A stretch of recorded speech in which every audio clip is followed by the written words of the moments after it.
एक लड़का था। वह काफी गरीब था। उसके पास ना तो कुछ खाने को था और ना ही रहने को घर था। वह अपने दोस्त के घर रहा करता था।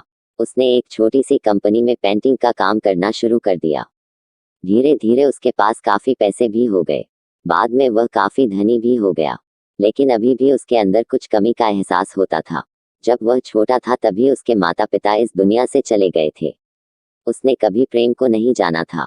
एक दिन जब वह अपने किसी काम से बाहर गया था तो उसे एक लड़की दिखी जो कि काफी अच्छी और खूबसूरत थी। उसको देखते ही इस लड़की को उस लड़के से प्रेम हो गया। वह काफी देर तक उस लड़के को देखती रही। कुछ देर बाद वह लड़की वहां से चली गई। कुछ दिनों तक यह लड़का उस लड़की को खोजता रहा लेकिन वह लड़की न मिली। लेकिन नियति ने उस लड़की से इस लड़की को मिला दिया। वह लड़की इस लड़के के घर काम की तलाश में आई थी। लड़के ने लड़की को तुरंत घर के काम के लिए रख लिया।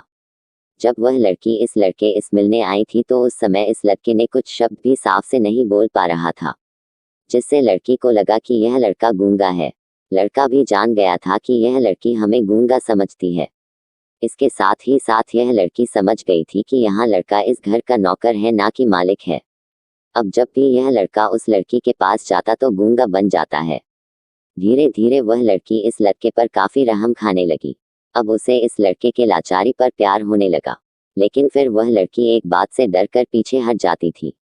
इस लड़की के भी माता पिता बचपन में ही मर चुके थे। इस लड़की को इसके चाचा ने पाला था और वह चाहता था कि वह जब तक जिंदा रहे यह लड़की उसके खाने और पीने का पैसा दे। लड़की का प्रेम हद से भी बाहर जाने लगा। लड़के के एक खांसी पर भी वह लड़की दौड़े उस लड़के के पास पहुंच जाती थी।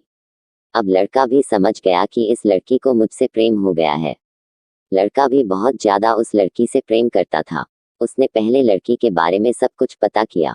जब उसे सब पता चल गया तो वह बहुत रोने लगा क्योंकि उसने गूंगे होने का झूठ बोला था। अब वह दिनों रात रोने लगा। लड़की अपने सैलरी में से लड़के की इलाज करवाने को कहती थी। एक दिन सुबह ही उस लड़की को पता चला कि वह लड़का हॉस्पिटल में भर्ती है। वह दौड़ते हुए जब हॉस्पिटल में पहुंची तो उसने देखा कि लड़का बेड पर बेहोश पड़ा है। उसके आसपास काफी मशीन लगी हुई थी। जब लड़की डॉक्टर के पास पहुंची तो वहां पर डॉक्टर ने उसे बताया कि लड़का अब बोल नहीं सकता है, उसने अपनी जीभ को कटाने की कोशिश की है। इसके साथ ही उस डॉक्टर ने उस लड़की को एक पत्र दिया। उस पत्र में लिखा था, मैं एक काफी धनी लड़का हूँ। जिस घर में तुम काम करती हो उस घर की मालिक मैं ही हूँ। लेकिन इसके साथ ही मैंने तुमसे एक बहुत बड़ा झूठ बोला है कि मैं एक गूंगा हूँ। अब इस झूठ का प्रायश्चित करने के लिए मैं ऐसा काम करने जा रहा हूँ। इसके साथ ही तुम मेरे घर से मेरे मैनेजर से पैसों को लेकर अपने चाचा को दे देना और एक नई जिंदगी की शुरुआत करना। अगर हो सके तो मुझे माफ कर देना, तुम्हारा दोषी। इस पत्र को पढ़ने के बाद उस लड़की के आंख आंसू से भर आए।